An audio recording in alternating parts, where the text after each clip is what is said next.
দ্বাদশ শ্রেণীর প্রিয় শিক্ষার্থীরা, উচ্চ মাধ্যমিক স্তরের বহু স্কুলের প্রি-টেস্ট পরীক্ষায় ৩৫ বা ৪০ নম্বরের পূর্ণমান ধরে প্রি-টেস্ট পরীক্ষা নেওয়া হয়।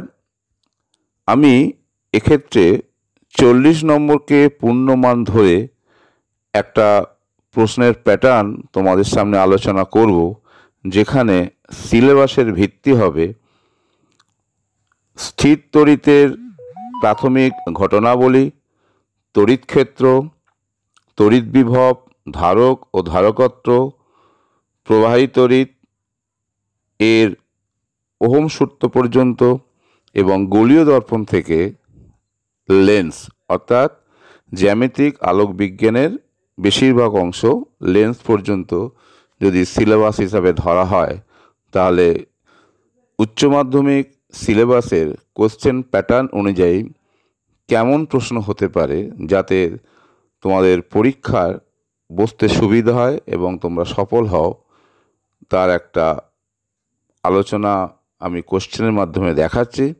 তোমরা এগুলো ভালো করে দেখো এবং প্র্যাকটিস করো, তাহলে আশা করব তোমাদের প্রি-টেস্টের ফিজিক্সের প্রশ্ন উত্তর দিতে তোমাদের সুবিধা হবে এবং তোমরা সফল হবে। প্রিয় ছাত্রছাত্রীরা, তোমরা তাহলে প্রশ্নপত্র দেখতে থাকো। প্রথমেই দেখো এমসিকিউ প্রশ্ন। এক্ষেত্রে মোট 8টা প্রশ্ন আছে। প্রথম প্রশ্নটা কি বলছে না, একটি স্থির আলফা কণাকে ভি বিভব পার্থক্যের মধ্য দিয়ে নিয়ে গেলে তার গতিশক্তি কত হবে। এখানে দেখো 4টে অপশান দেওয়া আছে, তোমরা ঠিক করে দেখো কোন অপশানটা ঠিক হবে। এইভাবে তোমরা দেখতে থাকো। দ্বিতীয় প্রশ্ন, তারপর দেখো তৃতীয় প্রশ্ন। নিশ্চয়ই তোমরা দেখতে পাচ্ছ এখানে গোলকের তড়িৎ আধান বার করতে চাইছে। চতুর্থ প্রশ্ন দেখো, বলছে প্রত্যেকটি সি ধারকত্বের এনটি পারদ বিন্দুকে যুক্ত করলে যদি বড় বিন্দু গঠন করা হয়, তাহলে তার ধারকত্ব কি হবে। 4টে অপশন আছে, তোমরা দেখো কোনটা ঠিক হবে। এইভাবে তোমরা ধীরে ধীরে দেখো। পঞ্চম প্রশ্ন, সি আর এর মাত্রা কি হবে। নিশ্চয়ই তোমরা এরকম প্রশ্ন করেছো। 6 নম্বর প্রশ্ন দেখো, বিবর্ধন সংক্রান্ত প্রশ্নটা দেওয়া আছে, এটা লাইট থেকে প্রশ্ন আছে। এরপর দেখো 7 নম্বর প্রশ্ন, আলোকীয় পথ কত হবে, যেখানে প্রতিসরাঙ্ক হচ্ছে মিউ আর দূরত্ব হচ্ছে ডি। এবার দেখো একটা লেন্স থেকে প্রশ্ন দিয়েছে। কি প্রশ্ন দিয়েছে না, কোন বর্ণের আলোর জন্য উত্তল লেন্সের ফোকাস দৈর্ঘ্য সর্বাধিক হবে। নিশ্চয়ই তোমরা ভিবজিওরের ধারণা আছে, সেখান থেকে এটা করতে পারবে। এবার আমি আসছি অতি সংক্ষিপ্ত বা ভিএসকিউ প্রশ্ন।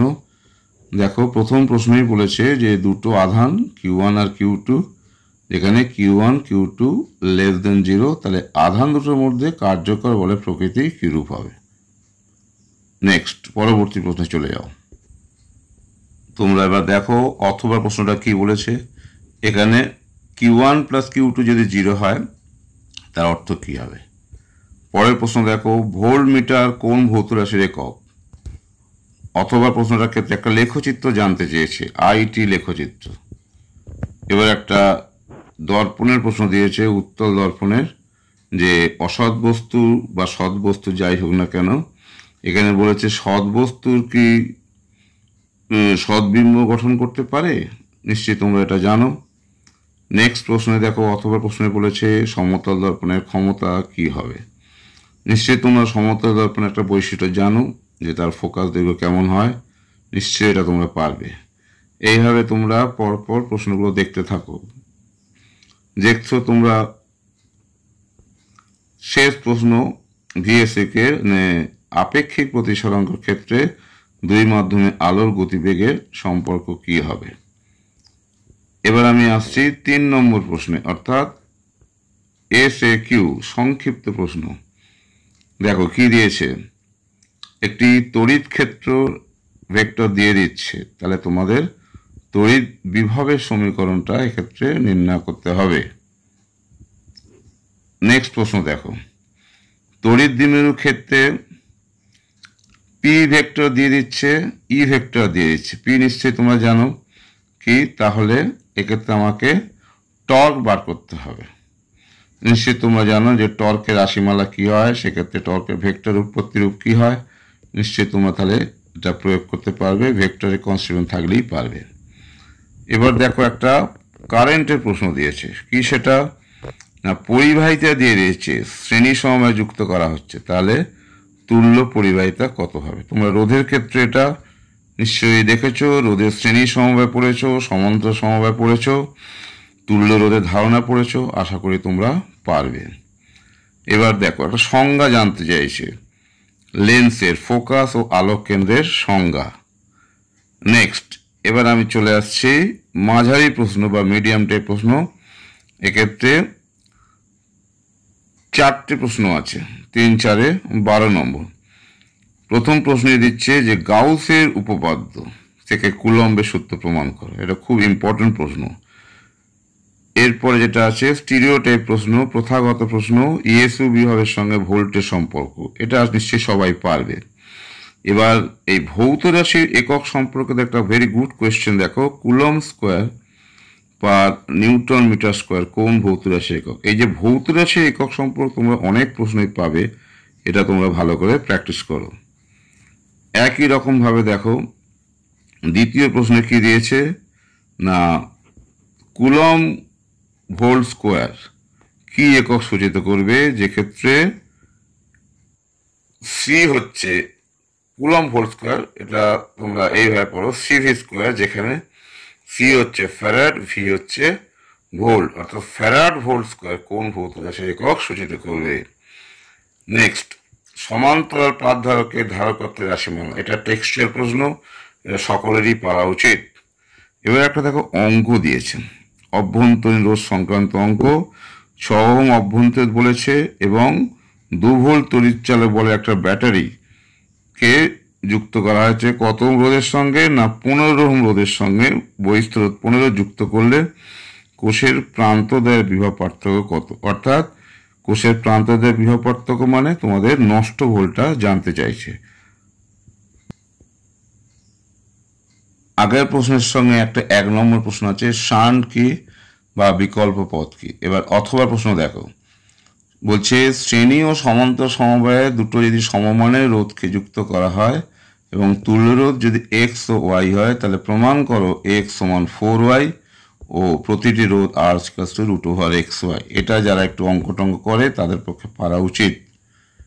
এরপরের প্রশ্ন হচ্ছে কোষের সামর্থ্য 45 অ্যাম্পিয়ার ঘন্টা, এর অর্থ কি। এগুলো হচ্ছে প্রথাগত প্রশ্ন, সকলেরই পারা উচিত। এবার একটা দর্পণ থেকে প্রশ্ন দেখো, উত্তল দর্পণ সম্পর্কিত প্রশ্ন দিয়েছে, এবার অথবা একটা অঙ্ক দিয়েছে। এটা খুব ভালো প্রশ্ন, আশা করি তোমরা এটা করতে পারবে। জলের সংকট কোণ কত, এটাও একটা ছোট প্রশ্ন, নিশ্চিতভাবে পারা উচিত। এবার আমি আসছি 5 নম্বর দাগের প্রশ্ন, বর্ণনামূলকভাবে প্রশ্ন। এখানে 5 নম্বরের প্রশ্ন থাকে, 2টো প্রশ্ন করতে দিয়েছে, তোমরা দেখতে থাকো 2টো প্রশ্ন। প্রথমটাই দেখো, একটা গাউসের উপপাদ্য প্রয়োগের উপর একটা টেক্সচুয়াল প্রমাণ দিয়েছে, E equals to sigma by epsilon 0, যেখানে সিগমার অর্থ কি, এপসিলন 0 অর্থ কি, এটা বলে দিয়েছে। এরপর একটা অঙ্ক দিয়েছে, দেখো ই ভেক্টর দিয়ে দিয়েছে, ক্ষেত্র প্রাবল্য ভেক্টর দিয়েছে, ক্ষেত্র ভেক্টর দিয়ে দিয়েছে, তাহলে তড়িৎ ফ্লাক্স। নিশ্চয়ই তোমরা তড়িৎ ফ্লাক্স সম্পর্কিত অনেক প্রশ্ন টেক্সটে পড়েছো, আশা করি তোমরা এটা করতে পারবে। এবার অথবা প্রশ্নে কি দিয়েছে না, ধারকত্ব সম্পর্কিত একটা প্রশ্ন দেখো, ধারকের মোট শক্তি প্রাথমিক শক্তির 1/3, এটা দিয়েছে, অর্থাৎ আধান বন্টন সংক্রান্ত প্রশ্ন। নিশ্চয়ই তোমরা এটা পারবে, আশা করতে পারি। একইভাবে পরের প্রশ্নটা তাই, টেক্সচুয়াল প্রশ্ন, এটা তো অসুবিধা হওয়ার কথা নয়। দ্বিতীয় প্রশ্ন দেখো, একটা লাইট থেকে প্রশ্ন দিচ্ছে, জ্যামিতিক আলোক বিজ্ঞান প্রশ্ন, যে সমকোণী প্রিজম থেকে নির্গম রশ্মি না পেতে গেলে মিউ মিনিমাম √2 হতে হবে। তোমরা প্রিজম থেকে নির্গম রশ্মি না পাওয়ার শর্ত হিসেবে পড়েছো, এই সংক্রান্ত প্রশ্ন, আশা করি তোমরা এটা পারবে। পরের প্রশ্নটাও একই প্রশ্ন, প্রতিসরাঙ্ক সম্পর্কিত প্রশ্ন, আশা করি তোমরা পারবে। এবার দেখো একটা লেন্স থেকে খুব ইম্পর্টেন্ট প্রশ্ন দিয়েছে, যে উত্তর লেন্স সংক্রান্ত প্রশ্ন, যে সদ্বিম্ব গঠন করতে গেলে বস্তু ও পর্দার মধ্যে দূরত্ব ফোকাস দূরত্বের অন্তত 4 গুণের সমান হবে। এটা খুবই ভালো প্রশ্ন, আশা করি তোমরা পারবে। তারপরে দেখো শেষ প্রশ্ন হিসাবে একটা প্রথাগত প্রশ্ন দিয়েছে, যে গ্লিসারিনের কাঁচদণ্ড অদৃশ্য হবে বলে মনে হয় কেন। এবার একটা ক্ষমতা সম্পর্কিত প্রশ্ন দিয়েছে, একটি লেন্সের ক্ষমতা +4D, এর প্রকৃতি ও ফোকাস দৈর্ঘ্য কত। তোমরা নিশ্চয়ই ক্ষমতার সঙ্গে ফোকাস দৈর্ঘ্যের সম্পর্ক জানো, আশা করি তোমরা করতে পারবে। তাহলে মোটামুটিভাবে তোমরা দেখলে উচ্চ মাধ্যমিকে যে ধরনের প্রশ্নের প্যাটার্ন হয়, অর্থাৎ 1 নম্বর এমসিকিউ, ভিএসকিউ 1 নম্বর, 2 নম্বর প্রশ্ন হয়, 3 নম্বর প্রশ্ন হয়, 5 নম্বর প্রশ্ন হয়, অর্থাৎ কোশ্চেন যে প্যাটার্ন সেই অনুযায়ী এখানে প্রশ্ন নম্বর বন্টন করা আছে। আশা করি তোমরা এটা করলে টেস্ট পরীক্ষার আগে যে ম্যাথ প্র্যাকটিস রূপে যে প্রিটেস্ট পরীক্ষা হয়, সেই পরীক্ষা তোমরা সফল হবে বলে মনে করি।